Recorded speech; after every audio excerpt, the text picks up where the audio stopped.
చేశారండి. అండ్ చాలా మంది యాక్ట్ చేశారు. ఇంద్రజ గారు, రమ్య, అంకిత్ వీళ్ళందరూ కూడా కలిసి చేశారు. అండ్ సంగీతం కూడా చాలా చాలా బాగా వచ్చింది. రీసెంట్గా మేము సిద్ శ్రీరామ్ దగ్గర పాట పాడించామండి. అండ్ లోకమాత్రి సంస్థ మోహన్ గారు ప్రొడ్యూసర్ అండ్ లక్ష్మణ్ కార్య డైరెక్షన్ చేశారు. అండ్ త్వరలో ఈ సినిమా రిలీజ్ కూడా ఉందండి. మీ అందరి సహకారం మాకు కావాలి. అండ్ ముఖ్యంగా మీడియా వాళ్ళు మాకు బాగా సపోర్ట్ చేస్తున్నారు ఫస్ట్ నుంచి. అండ్ ఈ ఫిలిం కూడా మీరు సపోర్ట్ చేయాలనుకుంటున్నాను. Thank you so much. Next ప్రాజెక్టులు ఇదే మా ఫస్ట్ బ్యానర్ అండి. మా ఫస్ట్ బ్యానర్ నుంచి వస్తున్న ఫస్ట్ ఫిలిం మారుతినగర్ సుబ్రహ్మణ్యం. త్వరలో ఇంకా మంచి ప్రాజెక్ట్స్ ప్లానింగ్లో ఉన్నాయి. So will get back with that.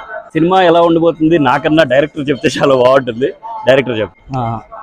అందరికీ నమస్కారం. నా పేరు లక్ష్మణ్ కార్య. ముందుగా తెలుగు చలనచిత్ర సినిమా అభిమానులందరికీ సంక్రాంతి శుభాకాంక్షలు. మారుతినగర్ సుబ్రహ్మణ్యం అని రావు రమేష్ గారు తెలుగు రాష్ట్ర ప్రజలందరికీ